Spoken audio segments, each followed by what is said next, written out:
Welcome to episode 328 of Lucretius Today. This is a podcast dedicated to the poet Lucretius, who wrote On the Nature of Things, the most complete presentation of Epicurean philosophy left to us from the ancient world. Each week we walk you through the Epicurean texts and we discuss how Epicurean philosophy can apply to you today.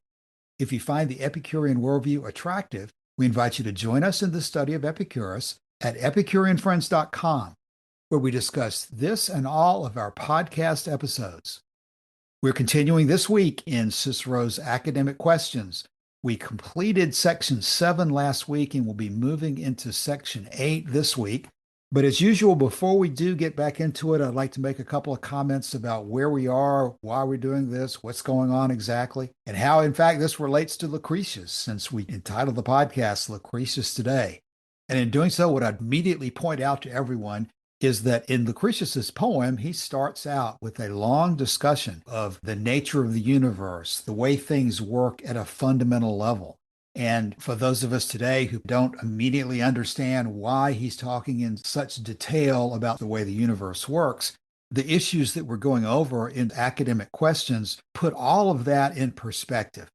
Because as we found out last week, Cicero is explaining to us how the Platonic view of the universe and the way things are and the way to live are all based on certain presumptions about how the universe operates, that there is, in fact, a divine force, an active principle, a prime mover that causes the universe to be the way it is, that actually, through necessity, brings about the world that we live in and provides us a basis for how to live. And of the things we discussed last week when Joshua was quoting from Timaeus, one of the things that jumped out at me was the section about why did the Creator create the world, with Plato providing the answer that the Creator was good and not jealous, and being free from jealousy, desired that all things should be like himself. That phrasing from last week just really impressed me as a very clear way of stating so many of the issues that arise in Epicurean philosophy versus these other schools. Because if in fact you believe that there is an all-powerful creator who wanted all things like himself, then you are definitely going to go down a road in which you not only suggest that there is a best way of life, you're going to want to help the creator along and make sure other people conform to that best way of life, which you think God himself has established. And that kind of analysis seems to me clearly leading in very strong, absolutist, centralized control directions that are just totally opposite to what you would conclude is natural if you believe that the universe is not designed by a central intelligence. If you believe the universe does operate through the atoms moving through the void in ways that give emergence to all that we see around us, not only human beings, but also the mental capacities which we take pride in and we value as much as anything else in our lives. So we're talking about very basic material here, and we're not even having to dive too far into the details to see the dramatic implications of the different points of view. Cicero cannot even write more than a couple of paragraphs about the nature of the universe without jumping to the divine nature of it. Now, this week, as we move into section 8, we're going to move away from the nature division and discuss the knowledge division. And we're going to see the knowledge perspective. This is the subject of dialectic and rhetoric and the question of whether truth is even possible for a human being. So I'll turn it over to Joshua and we will move forward in sections 7 and 8 of academic questions. So as we move into section 8, we are still in the summary overview of the three divisions in philosophy. We talked about a brief summary of ethics, and then last week we discussed the summary overview of nature.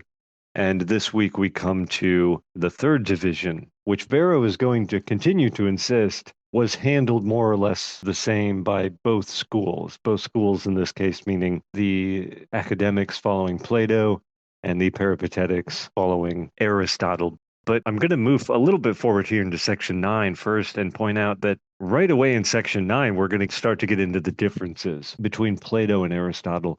particularly on the doctrine of ideal forms, which Aristotle and Theophrastus start to break down and begin to reject. And Aristotle is not going to go along with Plato in his conclusion that sense perception as applied to the things of this world is all just illusory opinion, right? Aristotle goes into the direction of valuing sense perception. And he actually becomes, I think, of all philosophers in the ancient world, the philosopher most interested in cataloging the things of nature, the things of the world that we live in. And in fact, Pliny tells us that Alexander gave Aristotle control of all the hunters, fishermen, and fowlers in his empire, making him the overseer of all the forests, lakes, ponds, and cattle ranges, as recognition of his tutor's masterly knowledge of all things natural. It's also reported that Alexander sent many books and treasures back to Aristotle from the libraries of Babylon, Persia, and India. I'm quoting there from a book called The Rise and Fall of Alexandria by Justin Pollard and Howard Reed. But that reference in Pliny, the idea that Alexander, who's a conqueror, he's a political leader, he was tutored by Aristotle in his youth, and now he's come into immense, incredible power.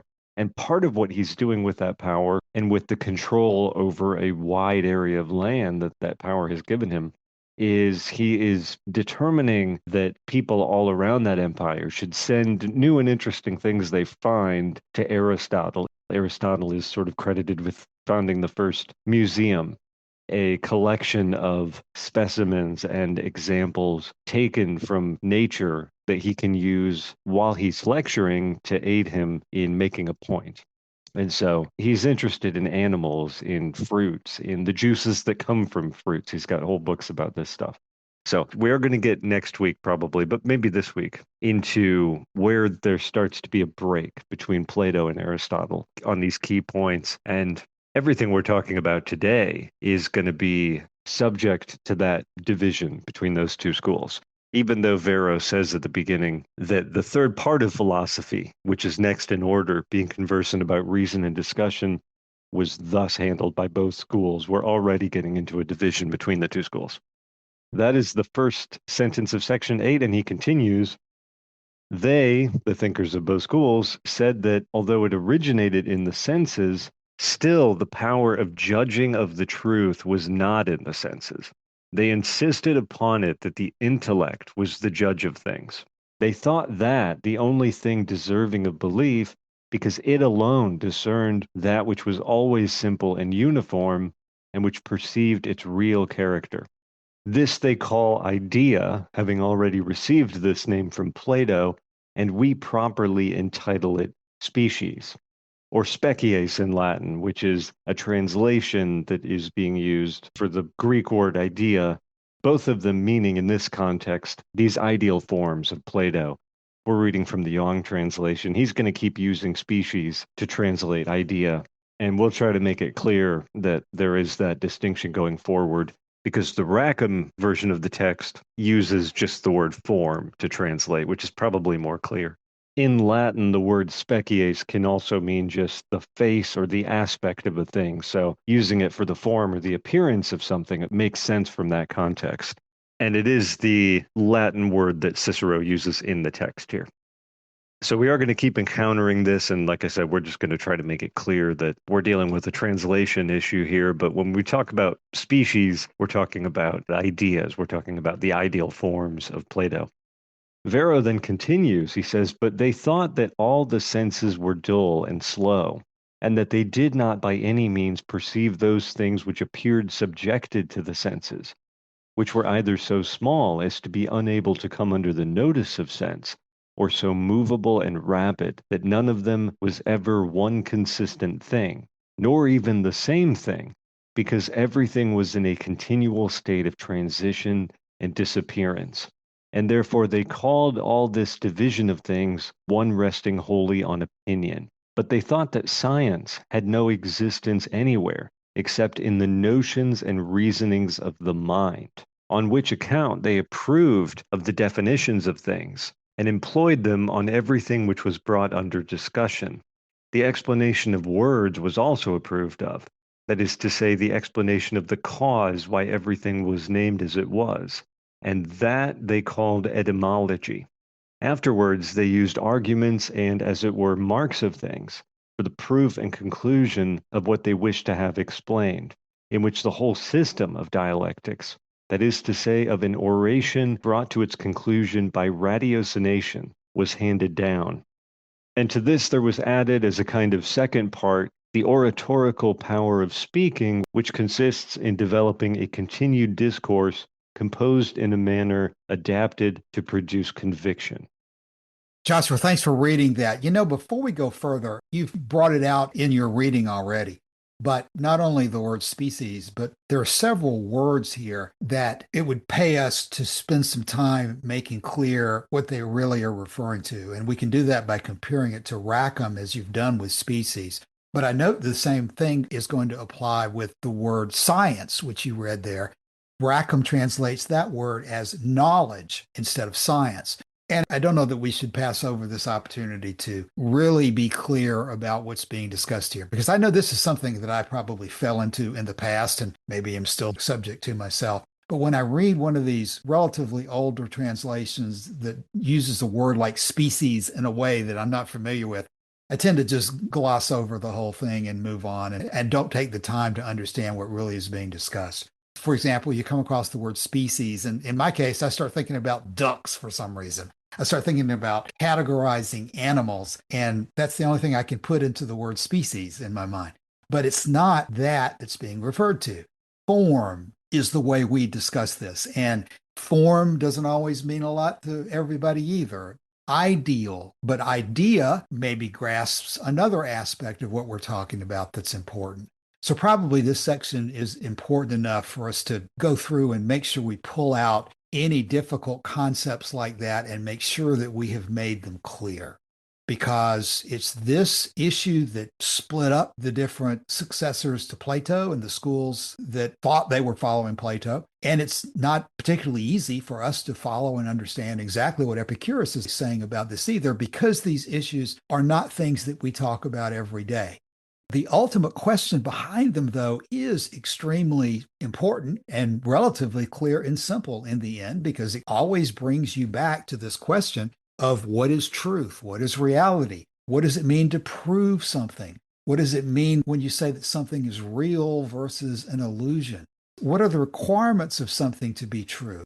Does something, in order to be true, have to always be the same?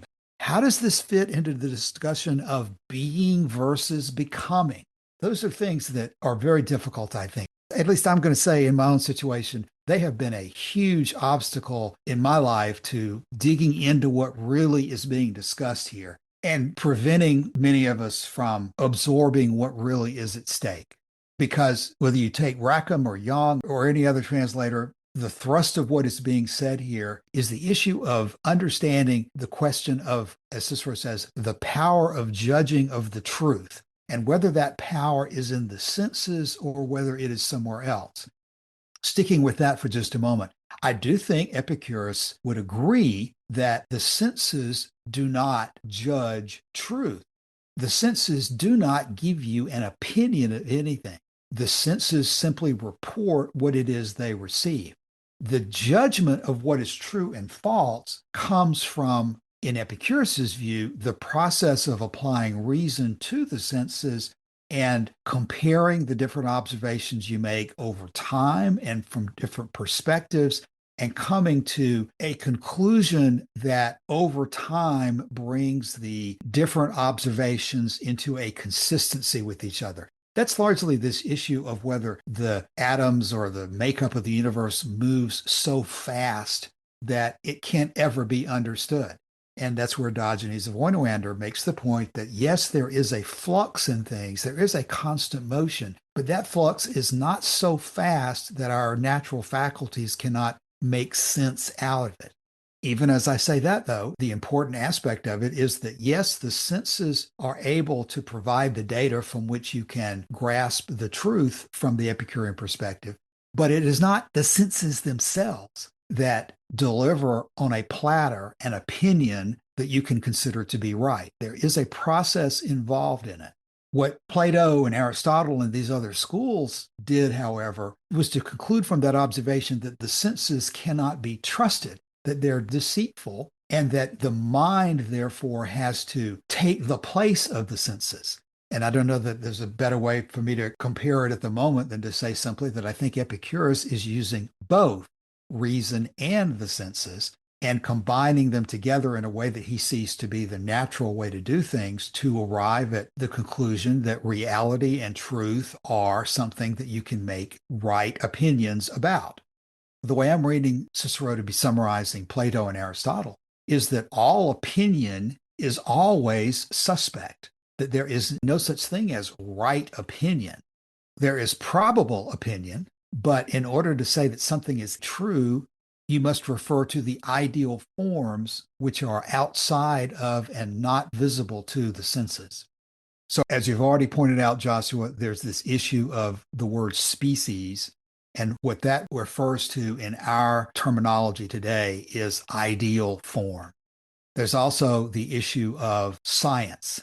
And when Yang uses that word here and says that, but they thought that science had no existence anywhere except in the notions and the reasonings of the mind, what he's referring to there, and Rackham translates it as knowledge they deem to exist nowhere except the notions and reasonings of the mind.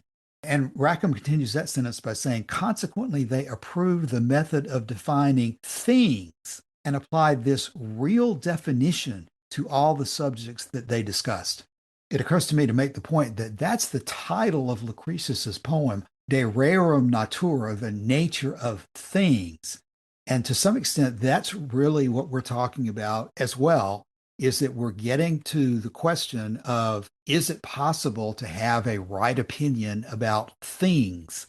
Or can we say nothing firm about things and conclude that we are incapable of saying anything with confidence unless it refers to ideal forms? And before I turn it back over to Joshua, this is also important, not only in distinguishing Epicurus from where Plato and Aristotle were going, but also to distinguish Epicurus from where Democritus was going. Because Democritus, even though he shares a framework of atomism with Epicurus, was also questioning whether we can be confident of anything with the information that the senses provides us. Because Democritus, referring over to the Wikiquotes page, is recorded to have said, quote, that atoms in vacuum were the beginning of the universe and that everything else existed only in opinion. And another translation, the first principles of the universe are atoms and empty space. Everything else is merely thought to exist. This is often paraphrased as nothing exists except atoms and empty space. Everything else is opinion, which is related to another quotation that comes from Democritus. By convention, sweet is sweet, bitter is bitter, hot is hot, cold is cold, color is color. But in truth, there are only atoms and the void. Another one. We know nothing accurately in reality, but only as it changes according to the bodily condition and the condition of those things that flow upon the body and impinge upon it. So this issue extends not only to divide Epicurus from Plato and Aristotle, but also to divide Epicurus from Democritus. And before we move on, it pays for us to hammer this point as clearly as we can. Yeah, I often quote from, I think it might be Richard III, where one of the characters says, who can hold a fire in his hand by thinking on the frosty Caucasus, or cloy the hungry edge of appetite by bare imagination of a feast? In other words, if heat, cold, sweetness, bitterness, if these things only exist by convention, if we can disregard these things because reality only exists at the atomic level and everything above that is just opinion, then when you're being burned by heat, you're being burned by your own opinion of heat or something, right? This is the idea that if you're holding something really hot and you change your opinion about it, if you think about something really cold instead, you can maybe counterbalance that or endure it better or something. There's a lot of rather difficult implications of this, but there's something, Cassius, that you often quote from one of these modern articles, and I can't remember which one it is, about how there is truth at both levels. There's truth at the atomic level, but there's also truth at the level of lived experience. Yes, that's a David Sedley article you're referring to there, and I'll pull that out and put it in the show notes for today as well. he's making the point that neither level has a monopoly on truth, that it is wrong to say that only the atoms exist and the phenomena we observe around us does not exist. It would equally be wrong to say that only the phenomena exist and that the atoms do not exist. And Joshua, you've used that comparison in some of our discussions recently, that it's almost possible to trace the error or the problem in both directions. That Plato is placing truth at a higher level in some other universe. Democritus is taking the reverse position and saying that truth exists only at the lowest level, at the atomic level. And I would not put Epicurus in the middle because saying simply being in the middle is not going to answer the question and produce much that's of benefit to anyone. But Epicurus is certainly taking a third position that the truth does not exist only at the smallest level. It also does not exist in some otherworldly level, according to Plato. And you could probably add Aristotle into that mix by talking about the essences that Aristotle ends up coming up with. And we'll be getting into that in section 9. But yes, Aristotle rejected Plato's ideal forms, but he did not totally reject the idea that there is a universal nature of things, an essence of things that exists within them. And I believe we can contrast Epicurus's view of that by saying that while it is in fact the components of a thing that make it what it is, you cannot reduce a thing at our level of existence solely to its components. You cannot solely say that because water contains hydrogen and oxygen, for example, you can take hydrogen and oxygen and throw them on the table in front of you and come up with water. There are these emergent aspects of things that we don't have the ability to fully explain how they happen, but we can understand that there is an emergent process involved in the combination of atomic things that produces a reality that is different from the pure existence of the atoms that compose it. Water may be composed of hydrogen and oxygen, but it has much different real characteristics to us than the two atoms separately do. And that's where Epicurus, I think, is going here, that there are no ideal forms, there are no universal essences, but there is a reality that derives from the qualities that emerge from the interaction of atoms through the void. I want to pick up on something you just said there, which was there is an emergent aspect in things. That word aspect is one translation of the Latin word species. In fact, in the 10th line of Lucretius in the Hymn to Venus, he refers to the species of Verna Dei, of the springtime day, the aspect or the face of the springtime day. And that in the changes that we experience at this level of our lived experience, this is where we see changing forms. This is where we see species in more of a modern sense. And we shouldn't be looking for the pattern or archetype existing in a separate realm outside of nature. That's one way to put the difference. That Lucretius and Varro can be using the same word, but they're discovering the thing that corresponds with that word in very different places. Lucretius sees it in the changing of the seasons. He sees it in what emerges from atoms coming together and falling apart at the level of sense perception.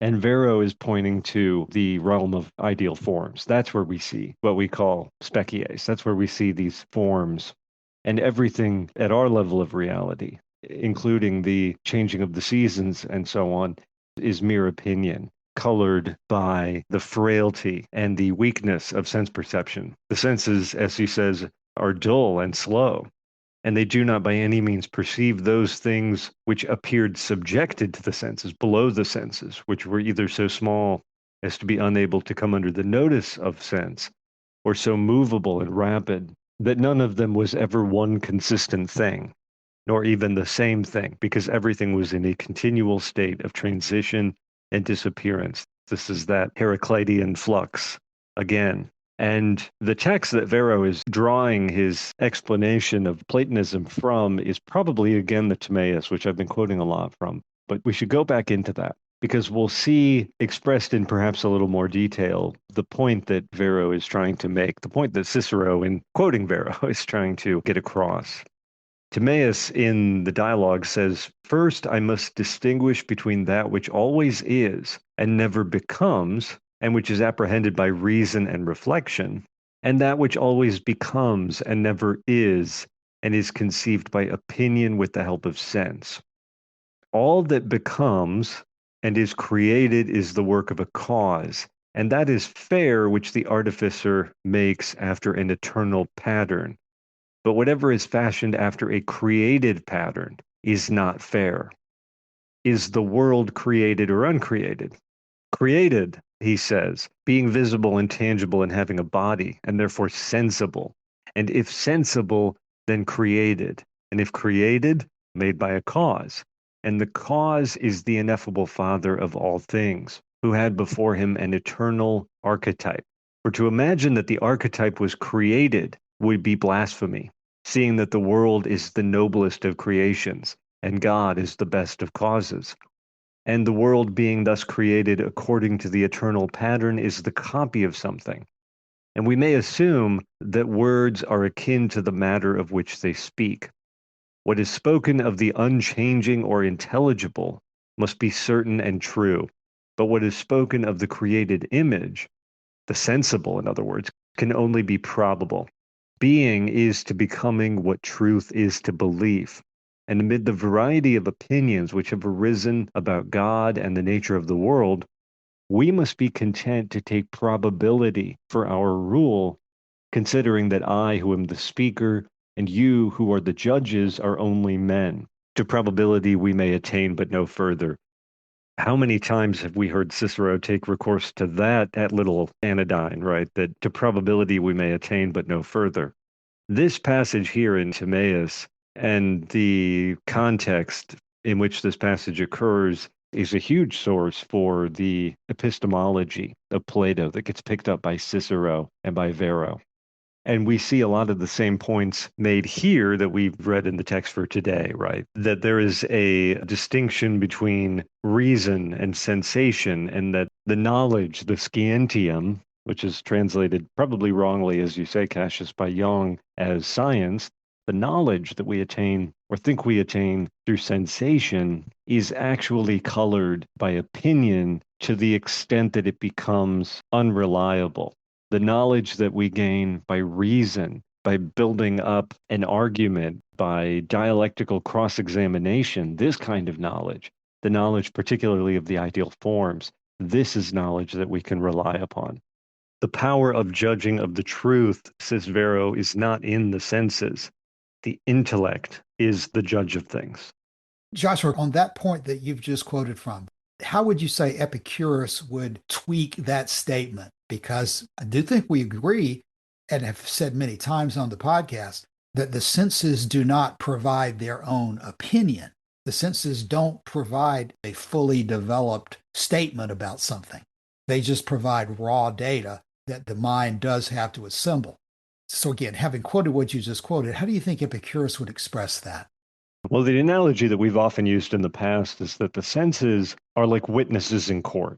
You can probably state this better than I can, but that's one way we've put it, in that they don't give you the whole truth, right? Because they're not omniscient. Sense perception is very limited. They just give you, as you said, the raw data, the stimulus that is streaming in from nature and striking upon the body, and of course, an Epicurean physiology upon the soul, which is inside the body. That this is furnishing information to us, and that a layer of opinion is added not by the senses themselves, but by the mind acting on them. The mind acting on the raw data of the senses is what adds the layer of opinion. Yeah, part of the difficulty here, I think, Joshua, is at least in my case, and you tell me if I'm wrong, but the word opinion in our terminology, in our uses of it, implies strongly that it's not right. It implies that you should not rely on it, in fact, because it's just an opinion.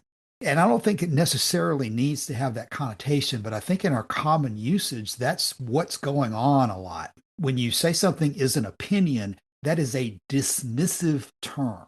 It means that you should not take it to the bank, so to speak. You should just consider it as someone's opinion, which may or may not be right, and you have no idea whether it's right or not. So when we use the word opinion in our discussion of what the senses are providing, I think we have to be careful. It's even difficult to state this in words about what it is that you see. For example, I'm thinking of talking about seeing a bird.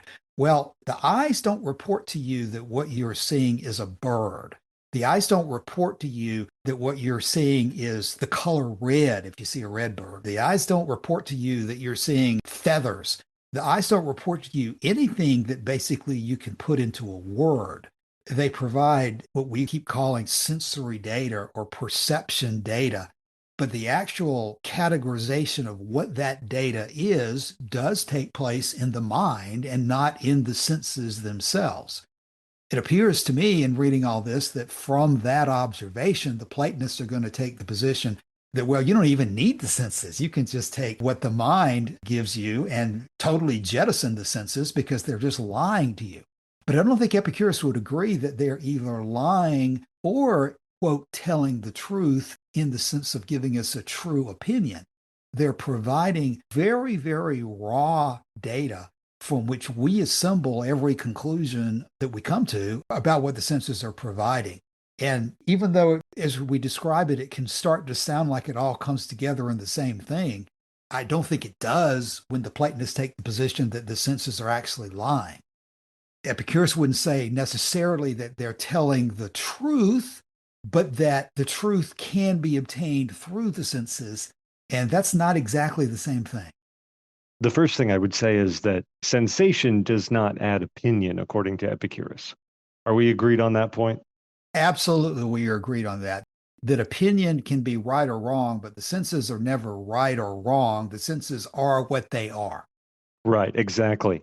And in the letter to Herodotus at paragraph 50, Epicurus writes this. He says, "And every image which we obtain by an act of apprehension on the part of the mind or of the sense organs, whether of shape or of properties, this image is the shape or the properties of the concrete object, and is produced by the constant repetition of the images or the impression it has left.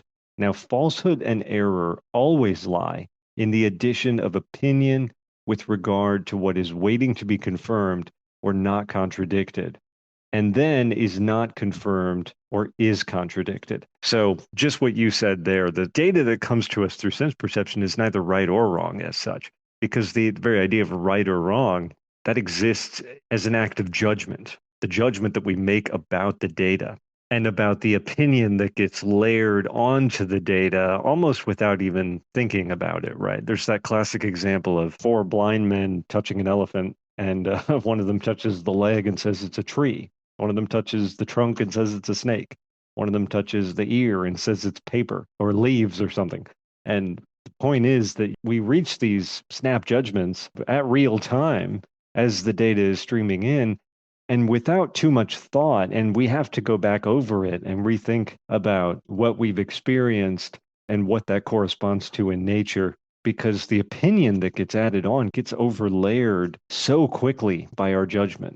Of course, this relates to prolepsis or anticipation, which is connected with pattern seeking and the idea that you see a horse and you instantly know that it's a horse. He does go on in the letter to Herodotus to say, "For the similarity between the things which exist, which we call real, and the images received as a likeness of things and produced either in sleep or through some other act of apprehension on the part of the mind or the instruments of judgment, could never be unless there were some effluences of this nature actually brought into contact with our senses. And error would not exist unless another kind of movement too were produced inside ourselves, closely linked to the apprehension of images, but different from it. And it is owing to this, supposing it is not confirmed or is contradicted, that falsehood arises. But if it is confirmed or not contradicted, it is true. Therefore, we must do our best to keep this doctrine in mind, in order that, on the one hand, the standards of judgment dependent on the clear visions may not be undermined, and on the other, error may not be as firmly established as truth, and so throw all into confusion." So when Varro says that though the power of judging of the truth originated in the senses, it was not in the senses. They insisted upon it that the intellect was the judge of things. They thought that the only thing deserving of belief, because it alone discerned that which was always simple and uniform and which perceived its real character. Joshua, can we parse those sentences for just a second? What you just read, although it originated in the senses, still the power of judging of the truth was not in the senses. Do we as Epicureans agree with that sentence? I think maybe so, because the senses don't judge. That's the point, right? That's what I was Uh, just reading from the letter to Herodotus. We're uh, kind uh, of figuring this out in real time, I think. exactly, exactly. But okay, let's stop there for a second. I agree with you. I think we agree with that sentence. The next sentence, they insisted upon it that the intellect was the judge of things. I think we agree with that too. Do you agree with that? I think so, yeah. Okay. Then the distinction I think is going to come in this next sentence. They thought that the intellect, the only thing deserving of belief, and that's probably true too, but I think the rub really comes here because it alone discerned that which was always simple and uniform and which perceived its real character. I think that's where the problem comes in. And Rackham translates that as because it alone perceives that which is eternally simple and uniform and true to its own quality. I don't think that Epicurus would say that anything is always simple and uniform and true to its own quality except an atom. What do you think there? I think you're making really good points. We do have to be careful about words like judging and intellect because the way we're using them in the context of sensation is the raw data comes in through the senses and then the intellect and judgment that works on the raw data, right? But he's almost saying that raw data comes in through the senses and we reject that entirely. And then the intellect works instead on things that are not perceived by sensation, like Exactly, geometry. exactly, exactly. That's the way I read that as well. When he starts talking about its real character and that which is always simple and uniform. Well, in the Epicurean universe, there's nothing that's always simple and uniform except the atoms. And so, if you're going to say that in order for something to be considered to be deserving of belief, it has to always be simple and uniform, then you're going to throw out all reality that we perceive as being unreal.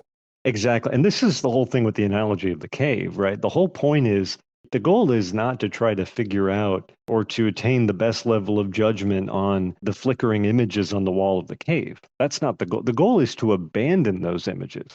And that's the analogy of sense perception. The goal is to abandon that, leave the cave, and go up to the realm of pure being, the realm of these ideal forms, and study that. That's the goal. That's what the intellect is for. That's what judgment and reason are for, not so that we can better grasp the illusion, but so that we can escape the illusion and grasp what is true, and which for them, of course, means what is always simple and uniform, the ideas, the ideal forms.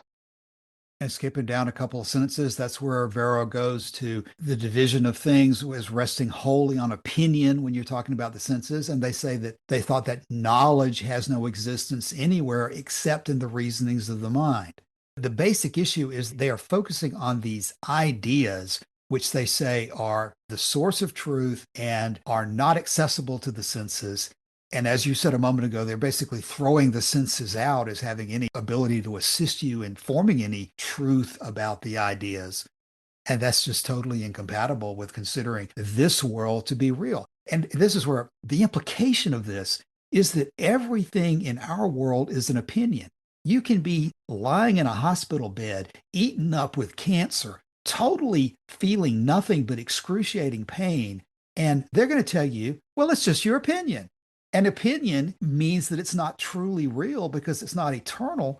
And so, again, all of this is a manner of speaking and sort of a framework of things. And you can say it's a matter of words and not reality. You can say you're saying the same thing, but using different words. But in the real world, people take these things to heart. And if everything is an opinion that comes to you through your senses, then you're going to be led down this slippery slope towards nothing in your life really matters. It's really not real. It's really not true. It's just a flickering on the wall. And you should just devote all your attention to the things that are of eternal significance. the things of the ideal forms, the things that are in heaven, the things that God is going to reveal to you. That's the problem with this whole approach, I would say. Exactly. And I think that having laid that groundwork, we can now examine some of the rest of this. I know we're running long on time here, but where he gets into the discussion of definitions, of etymology, of dialectics, of oration, and so on, I particularly want to talk about definitions because we just mentioned that with Plato, with Varro, they are not saying that the intellect applies its faculty of judgment on the information that comes from the senses. They are turning away from the senses and applying that faculty of judgment on the forms. And the connection with geometry should be obvious there. But DeWitt, in his book Epicurus and His Philosophy, connects this back again with this issue of definitions. He says, geometry in particular, though itself a positivistic study, inspired in the minds of men a new movement that was genuinely romantic. It was the romantic aspect of the new knowledge that captivated Plato, who was no more than up to date as a mathematician himself. In geometry, he seemed to see absolute reason contemplating absolute truth, perfect precision of concept joined with finality of demonstration. He began to transfer the precise concepts of geometry to ethics and politics, just as modern thinkers transferred the concepts of biological evolution to history and sociology. Especially enticing was the concept which we now know as definition. This was a creation of the geometricians. They created it by defining straight lines, equilateral triangles, and other regular features. If these can be defined, Plato tacitly reasoned, why not also justice, piety, temperance, and other virtues? This is reasoning by analogy, one of the trickiest of logical procedures. It holds good only between sets of true similars. Virtues and triangles are not true similars. It does not follow, therefore, because equilateral triangles can be precisely defined, that justice can be defined in the same way. Modern jurists warn against defining justice. It is what the court says it is from time to time. So we see there the structure of the argument that you've got the intellect and its faculty of judgment. You've turned away from sensation, which is dull and slow and consists of opinion, and you've turned the judgment faculty of the intellect away from sensation and toward what was simple and uniform and unchanging, the ideal forms. And then we get into definition and why that's important in the context of epistemology, in the context of logic and dialectic, which is this third division of philosophy. And the point is that we are now going to go to geometry, which has got nothing to do with sensation. It's not subject to the faults of sensation. It is pure reason contemplating absolute truth, as DeWitt said there, summarizing Plato's position. And that we can now take the definitions of geometry, and by analogy, we can circumvent sensation and we can apply geometric thinking directly to ethics. And if you're laying in the hospital bed fraught with pain and injury and disease, which is mere smoke of opinion, we circumvent that entirely and we say, nevertheless, that virtue, which can be precisely defined just as triangles can be defined, requires you to disregard your pain, as we saw in Tusculan Disputations, that long section on whether pain was regarded as an evil. There's a whole lot more we could say about this, Cassius. Where are you as we wind down here? Joshua, you're right. We're about to come to the end of today's episode. I do want to comment on your quotation from Norman DeWitt, though. There's one aspect of that that I've always wondered about, and it's the part where DeWitt says that modern jurists caution against attempting to define justice, pointing out that justice is what the courts say it is from time to time. I think that's a really good analogy and important to think through because I know in my own case, I tend to think, well, from that statement, you conclude that justice does not really exist. That if justice changes from time to time and is only what courts say it is, then you should just dismiss the idea of justice and say that it really doesn't exist. And as I think about where we are in our discussions and what DeWitt might have meant by that, I don't think that's the take home point at all. The take home point is not that justice does not exist, but that justice does not have a quality of remaining eternally the same for everyone at all times in all places. Just as Epicurus points out in his discussions of justice, justice is contextual, but it does exist. Just to say that something is contextual, just to say that something is dependent upon circumstances, does not mean that it does not exist. We don't throw out the window the concept of justice and say that because it changes, it's ridiculous to talk about it. That's not the point. The point that Epicurus is saying is that the realm that we live in is truly real, is that we do have to account for the changes in things. We do have to account for the way things happen, but we don't throw it all out the window and say that it's not real just because things change. So that one aspect of that quote is something that's bothered me for a long time, and I think I'm perhaps coming up with a better way of understanding it that brings all of these points together. And all roads lead to Rome, in a sense, in where we're going in our recent discussions. Our world is real, and we should not spend all of our time worrying about the existence of some true world beyond our ability to comprehend through our senses and through true reasoning. We have to come up with a framework in which we understand that opinions can be right or wrong. We are limited human beings who are not going to have all the evidence we would like to have in most of our decisions in life. We have not lived forever. We won't live forever. We can't visit every location in the entire universe. We are going to have to make decisions based on limited information. And we have to come up with a practical method of deciding how to separate right opinion from wrong opinion.